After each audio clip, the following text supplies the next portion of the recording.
I'm Arrington Thompson, and this is another episode of Old School Guys talking old school music. Once again, I have Grammy Award-winning bassist Larry Fulcher. Larry, how are you, buddy? I'm doing good, Arrington. How are you doing today, man? I am doing fabulous, and it is my pleasure to introduce one of the truly great producers, songwriters, and singers of all time. I know we live in an age where people are always saying that they're the best or the greatest, but I'd like to put Bill Medley's textured baritone voice up against any of them. Bill Medley, thank you for joining us at Old School Guys talking old school music. How are you today? I am fine, and thank you for all the compliments. I'm doing good. I'm having a lot of fun out here. Just turned 82. Just talking about old school, and and I'm just enjoying it. I love it. Let me start with some background. You were interested and got hooked on R&B when you were growing up. It's my understanding that you listened to Little Richard and Fats Domino and Wilson Pickett. Tell me, what did you learn from these great artists? And then I'd actually like to throw in an artist that maybe many of the listeners and viewers don't know about. You were actually a pretty big fan of Don and Dewey, if I'm not mistaken. Absolutely, yeah. Dewey became a real good friend, and yeah, I mean, the Righteous Brothers were a poor version of Don and Dewey, and we admit it. So tell me, how did you get hooked on Little Richard and Fats Domino and these kind of guys? Well, I don't know. You know, when in 1955, I was 15 years old, and there was a great black station that played nothing but R&B back there, and Bobby and I were raised in Orange County, which there was no such thing as a black radio station. And so we would listen, dial in. And, yeah, the first time I heard Little Richard, it was just so eye-opening. And I just couldn't believe the energy that he was singing with. And I probably wouldn't have been so surprised if I knew, had more information about black churches. I think, hearing Little Richard to me was like a phenomenon, and which was very strange. But I think in black churches, Little Richard probably was one of a whole bunch of people that, that can sing with that soul. And so I just was really turned on by Little. I don't want to put anybody down, but when in *55, music was pretty vanilla, pretty no energy, and kind of sweet and cute, and you had to be an 8x10 glossy, to get any. And Bobby and I certainly weren't the pretty boys at all, and. But yeah, I got into Little Richard, Fats Domino, Chuck Berry, and all those guys. But when I heard Ray Charles, that's when I said, "Boy, that's what I want to do." I don't know if I can do it. I knew I could sing, and rhythm and blues. Even though I sang in church choirs and school choirs, I never really sang pop music, and rock and roll really wasn't inspiring to me. Like I said, I don't want to put anybody down, but it was pretty white and vanilla, at least in my world and in Bobby's world. So when we heard rhythm and blues, we were pretty much virgins at that point, musically. So we were just, I say all the time, Little Richard and Ray Charles used to come to my house every day and teach me how to sing because I had their records, and I'd play their records, and it just, the that's the only way. That's the way I know how to sing. Bobby and I never were putting on or any of that, but yeah, Little Richard was my guy, and Ray Charles. I would have married Ray Charles.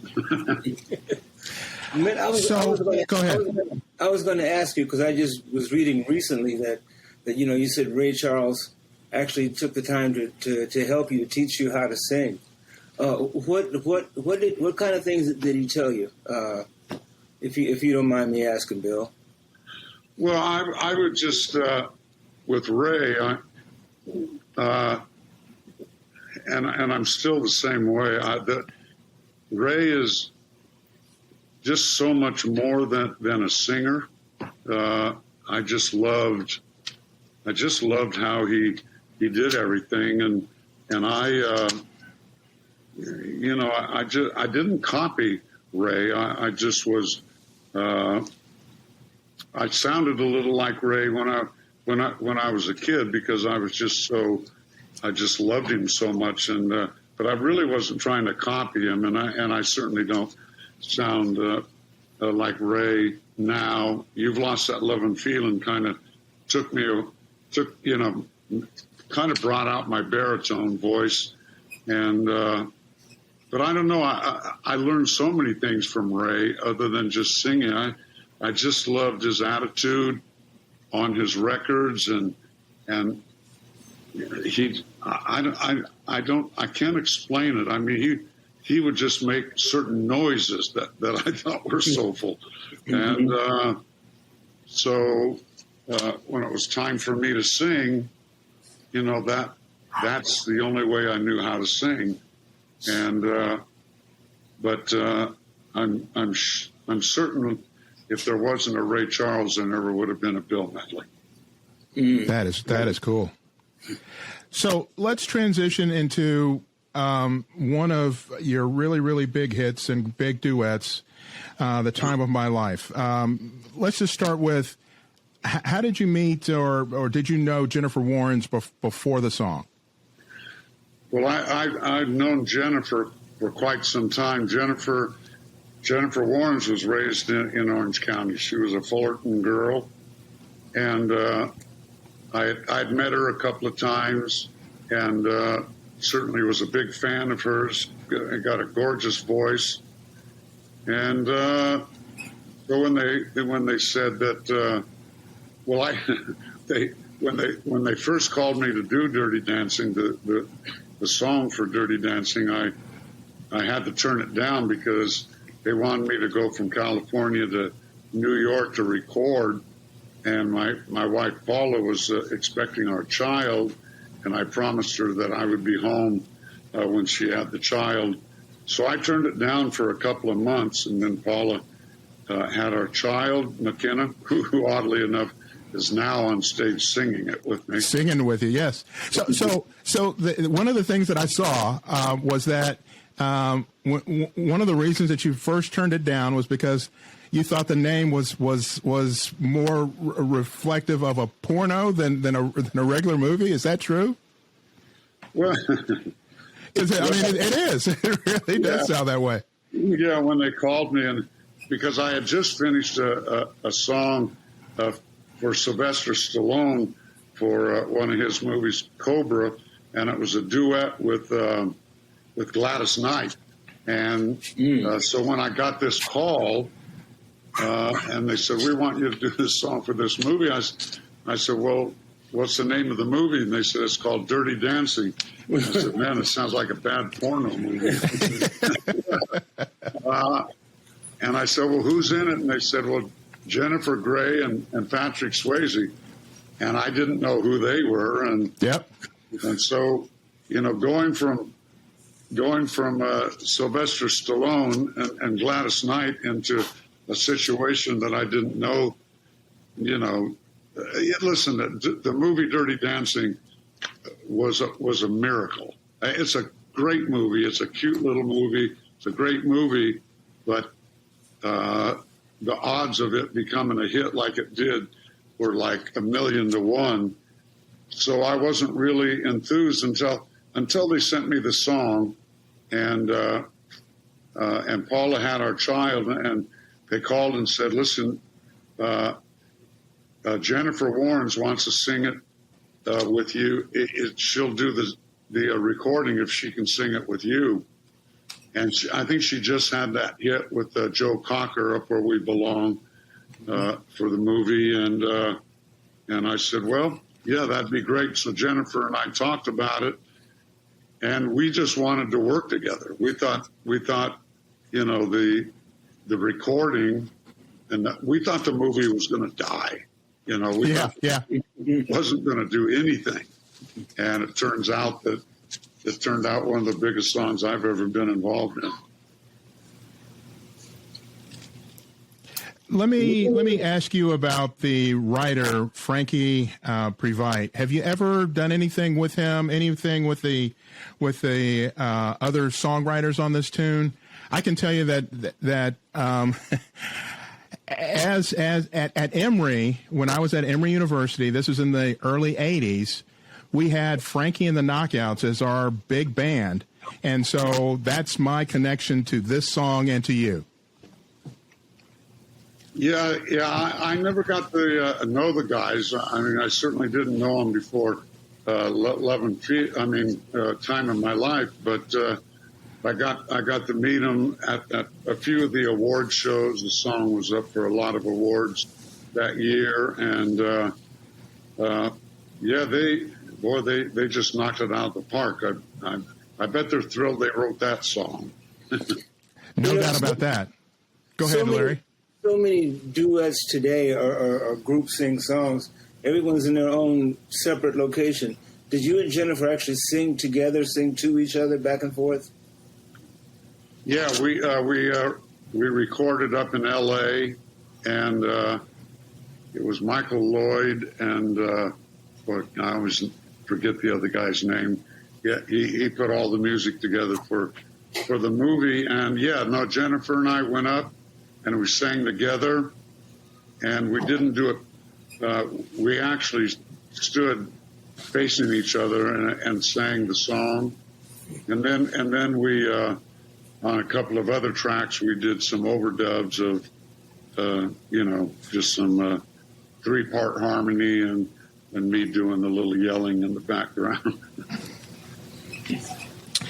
Let me ask you about the introduction to Time of My Life, because I'm not sure that there's a smoother intro anywhere. Was the intention to really start off with a slow, very smooth intro and then kind of end with more of a crescendo? Was that intentional, or just kind of happened? Well, I think they probably, anytime anybody records the Righteous Brothers or Bill Medley, You've Lost That Lovin' Feeling is in the back of their mind. Yes. And how could it not be? Yeah, I think they, I don't know, oddly enough, the arranger that arranged You've Lost That Lovin' Feeling was the same arranger on I've Had the Time of My Life. And there's a line in Lovin' Feeling,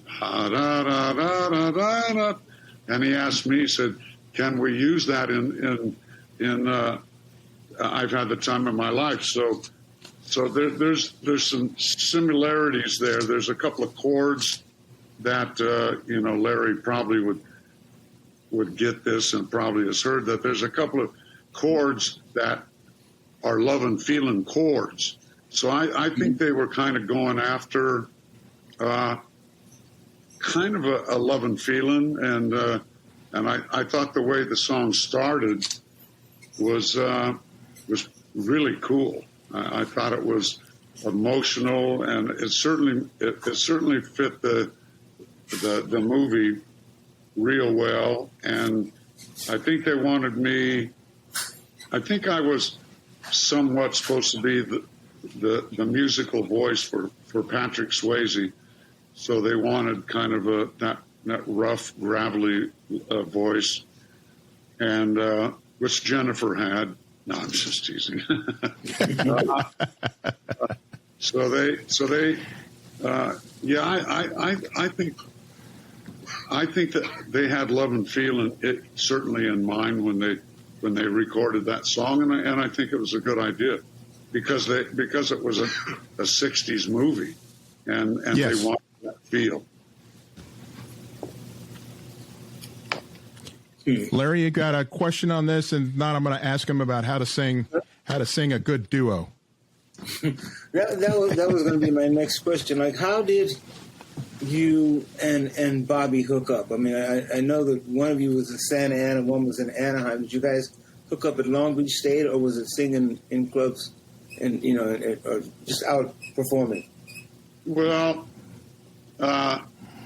in the early '60s, like say '61, '62, Bobby had a little rock and roll band, and I had a rock and roll band. His band, he was, like you said, Larry, in Anaheim, and I'm from Santa Ana, and we had a guitar player, Barry Valera. You know Barry, Larry? Barry is one of my dearest friends. We worked together, man. He loved you to death. He talked about you. And yes, I did try and steal him for Taj Mahal's band. I don't blame him. But Barry was playing in the Bobby's group. I think Bobby and Barry maybe met at Long Beach State, and Barry and I had been friends ever since we were like 14 years old. And so John Wimber, who was a great musician and working and doing a lot of work in Vegas, and he was an Orange County guy, and he wanted to come back to Orange County and put together a band that he thought could work constantly. And so he took Bobby and Bobby's drummer and myself and my guitar player, and he put us together, and we worked a small club, John's Black Derby in Santa Ana. We're the Paramours, and Bobby and I just clicked right away. I mean, for Bobby and I, it was real magical because he was so authentic. You know, a lot of guys, I don't know if I should say that, but a lot of guys try and do the the rhythm and blues thing, or the try and doing the black music, and most of them you can hear that they're trying. Bobby Hatfield was just an amazing singer. He was a great doo-wop singer, to tell you the truth. He was just a real melodical singer. He could do all that stuff. I'm not a melodical singer. I'm kind of a blues singer, and so it just worked out great. And Bobby and I had so much fun working in this club together. And then a friend of mine who owned a small little record company in Garden Grove came in to see me, because we were friends, because I would do some backup for some of his records. And we sang Little Latin Loopy Loo, which was a song that I wrote, and we worked it up to do it in the club because it was a good dance record. And he said, "Boy, I love that song." So he said, "Do you want to record it?" And we said, "Well, why not?" And so we went into the studio, recorded Little Latin Loopy Loo, and because I wrote it, it was kind of up to me to be the producer, and which scared me to death. And but we did the song, and then after we were done with the song, they said, "Well, what's your name? Are you going to go by the Paramours?" And it was just Bobby and I out of the 5 guys. And we said, "No, we should come up with another song." And in Santa Ana, or actually Orange County, when we were coming up, Orange County was very white county. Amen. Amen. Amen. But there was a Marine base there, the El Toro Marine base, and a lot of the black Marines heard that there was these 2 white guys singing rhythm and blues down at the nightclub. So they would come down, and if you had, let's say, a great '55 Chevy or something, they would say, "Man, that's a righteous looking car." And if they liked you as a friend, they would call you a brother. "Hey, brother, how you doing?" And a lot of times they would say, "Hey, righteous brother, how you doing?" Which meant good friend. And and I think it was Bobby that said we should call ourselves what the Marines have been calling us, the Righteous Brothers. And it stuck. Bill, that's I first moved to Orange County like in January of '62, and coming out of Texas, I'm hearing a lot of rhythm and blues, and I get to Orange County and there's this surf music which scares me to death. And then I heard Little Latin Loopy Loo, and that you guys were from Santa Ana. And like everybody else, I had no idea it was two white guys. But man, that was a killer tune. And that was my introduction to y'all as a 13, 14-year-old kid hearing Little Latin Loopy Loo. Yeah, color television killed our career. Yeah, I love it. It was interesting. And, like it became, after we had hit records, it became a hip thing to do. We were called the Blue-Eyed Soul Brothers because when black stations wouldn't play our music, but when Lovin Feeling came out, they said, well, no, we have to play this. Mm-hmm. And I think it was a disc jockey in Philadelphia that would hip his black audience to the fact that we were white. So he would say, here's my Blue-Eyed Soul Brothers, the Righteous Brothers. And I guess in the 40s or 50s, maybe white guys were referred to as a blue-eyed guy.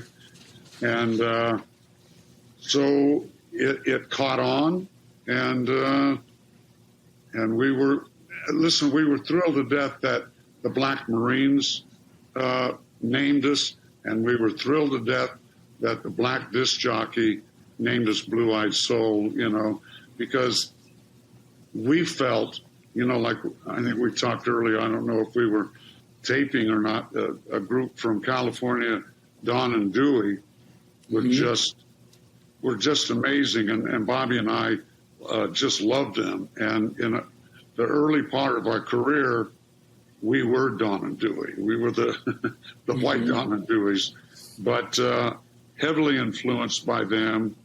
And so we were just always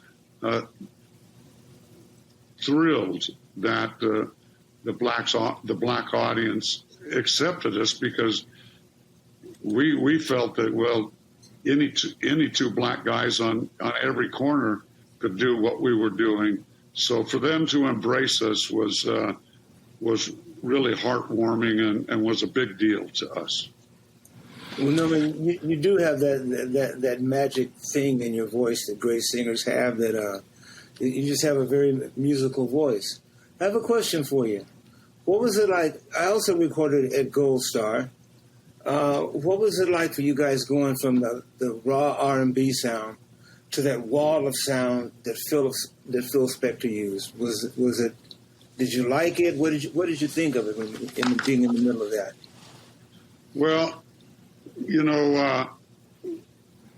Moonglow Records, our record company, called us and said, Phil Spector wants to produce you.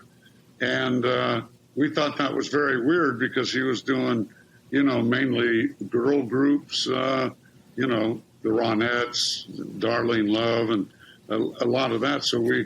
But we loved those records. So we said, okay. And he asked Barry Mann and Cynthia Weil, he told him, he said, I'm going to produce the Righteous Brothers, write them a song.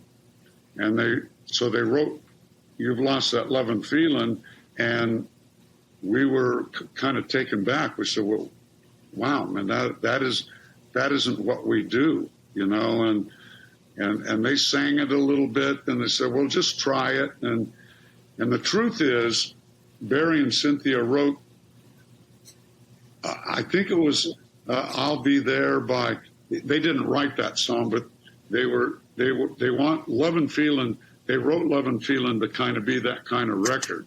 I'll be there, you know.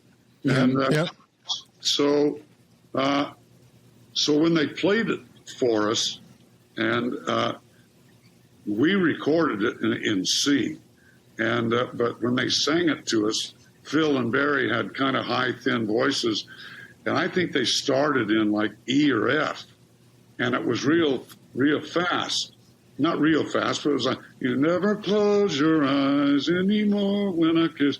And kind of with that, you know, Motown feel. It would have been a lot like a Four Tops record. But I couldn't get to the real high note. You lost that love. I couldn't get to that note. So we would lower it. You never close your eyes. I still couldn't get to the note. And every time they would lower it, Phil Spector slowed it down. So finally, by the time we got to C, it was, you never close your, you know, it was, and it was real slow. So it became totally a different song. Not that what they wrote wasn't great. Obviously, it's a great song.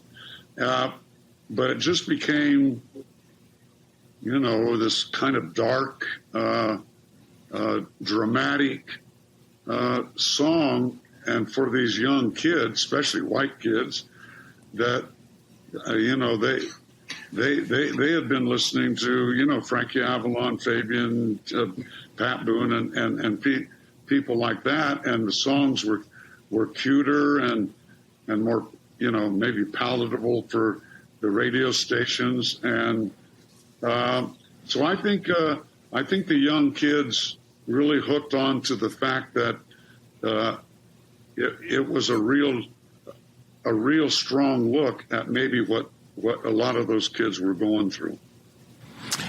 Let me backtrack, because that is absolutely wonderful, and just give a little background on first of all, with the Time of Your Life. That was a song that peaked at #1 in the United States. Also won an Academy Award for Best Original Song.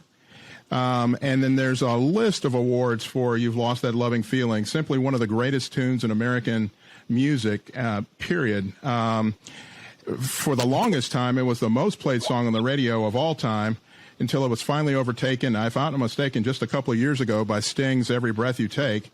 It was #1 on the U.S. Billboard Hot 100, #1 in the U.K. Rolling Stone has listed it as the #9 song of all time, of the century. So absolutely a great tune. Larry, both you and Bill have this cross where you were talking about the Wrecking Crew. You want to get into them a little bit? Well, I work with them, Bill, as a demo singer. You know, I would come up on Saturdays from high school, and they would pay me $50, $60 per tune to sing these songwriter demos. So to me, they were like Mr. Tedesco and Mr. Blaine and Mr. Siegel behind the board. So I was not an equal, but man, you went on equal footing. What was it like for you to work with guys of that caliber? What was it like? What? Your voice is pretty low, Larry. I'm having trouble hearing it. Oh, okay. I was saying, you know, I worked with those guys as a demo singer, the Wrecking Crew in Gold Star. But you were an equal. What was it like for you feeling that level of musicianship behind you when you sang? Because it intimidated the heck out of me, out of this 15-year-old kid. Yeah, it was a trip, you know, because Little Latin Loopy Loo, My Babe, Coco Joe, all that stuff that we did, we used our own band, because it was kind of hard to find real rock and roll players back there in 62 or 3, you know, at least in White Orange County it was. And so when you go into the studio, you know, you got all these incredible players. And even on Shindig, we were on Shindig, and Leon Russell was piano, and Billy Preston was on organ. I mean, it so that was the first time of really working with serious musicians, and it was very enlightening. It was incredible. Bill, there was a part in You've Lost That Loving Feeling towards the end where you and Bobby are exchanging this back and forth, where it seems like one is building on the other, which is building on the other. It's an incredible part of the song with a lot of passion and soulfulness. How did that come about? Because I think that's one of the pieces that really makes that song so unique and so wonderful. Yeah, well, Phil was and Barry and Cynthia were aware of the Righteous Brothers and what we did and how we did it, and so when we were doing Lovin Feeling, Barry kind of wrote in that section, but Phil said, "You guys just do what you do right here. This is where we need the Righteous Brothers, you know." And so that was pretty much. I think it was loosely. The melody was loosely written, but you know, the call and response thing that can't be written. That either happens or it doesn't happen. And Bobby was great at it, and so they just kind of gave us free rein at that part of the song, which we loved because we just weren't sure about, you know, the verse and the chorus of Lovin Feeling. We loved it, but we just weren't sure that it was us. So when we got to the baby, I get down, you know, all that part, we felt really good about that. So the rumor is that it took a long time for you guys to, I guess, record this. What I've read is that you were singing for 8 hours to record all of this. That sounds like a lot of singing. How did you not fry your vocal cords doing that? Well, yeah, they might have said 8 hours, but I don't think it was 8 hours one day. We started recording because Phil Spector wouldn't let anybody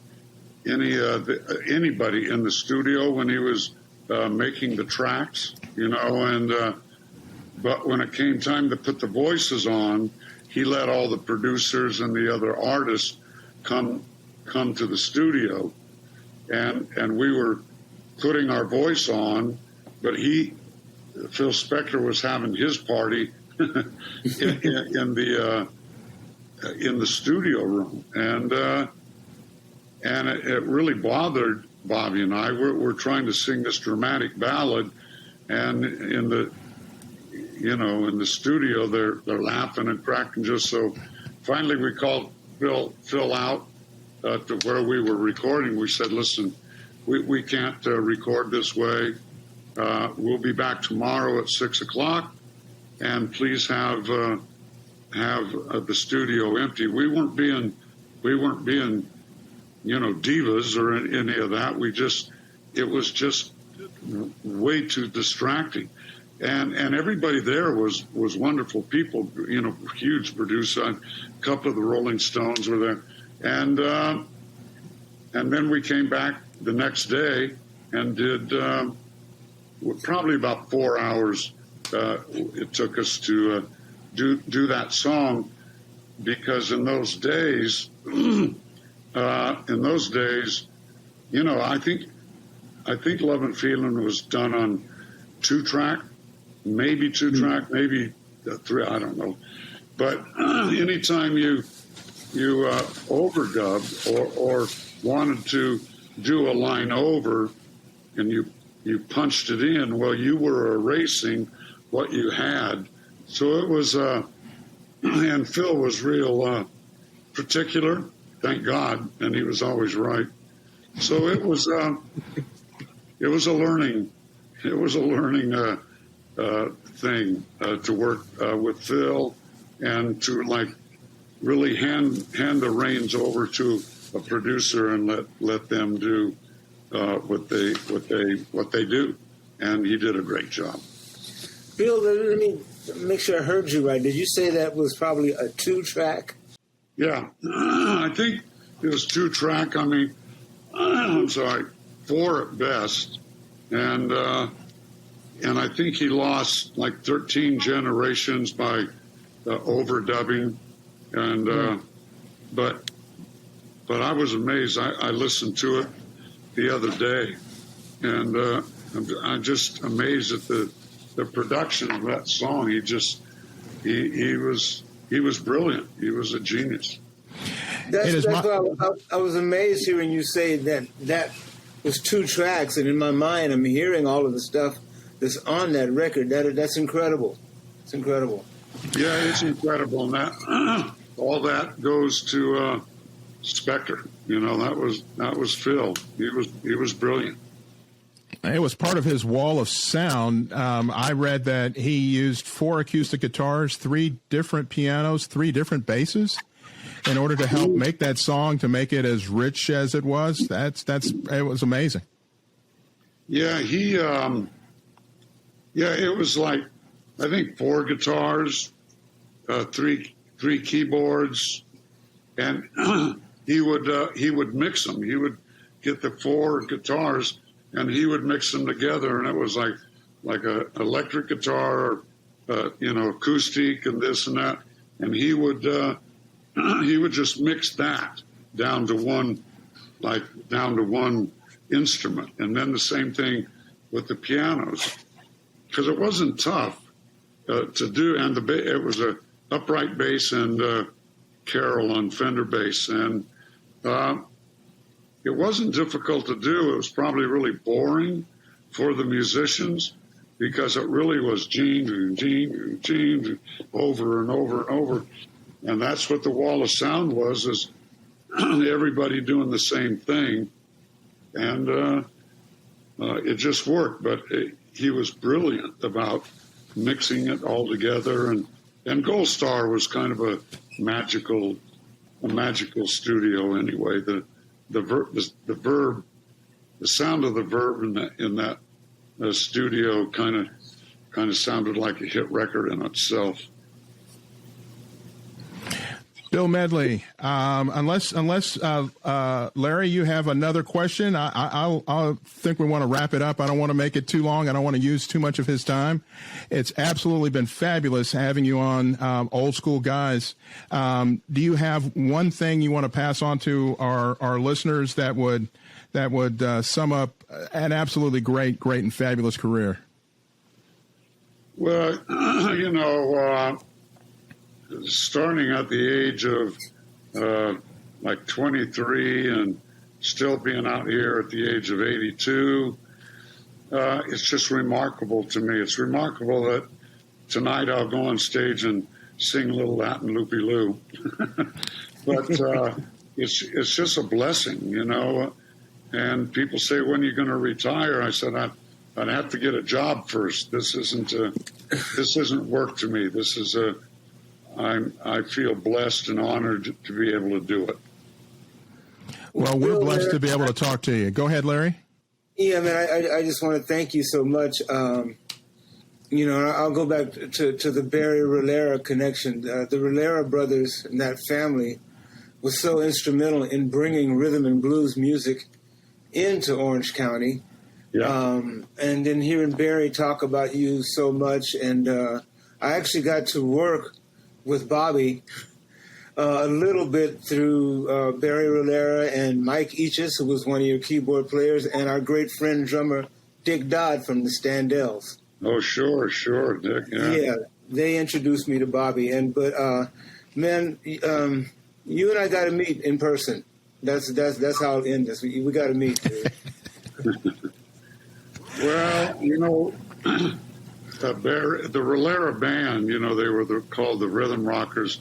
They did bring rhythm and blues to Orange County, and they were just mind blowing. They were so legitimate, and I think the first blues I ever sang was in in that band, they would call me up and I would sing, I got a sweet little angel, baby song. And it was great. It was just wonderful.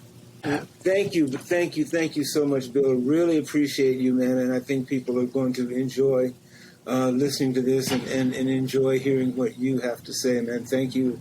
God bless. I appreciate you a lot. Thank you, Bill Medley, and thank you for the old school guys. This has absolutely been fabulous. I want you to have a good day, and thanks again very, very much.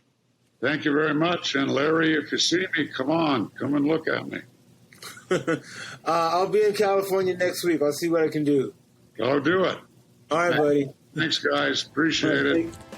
Thanks, Bill.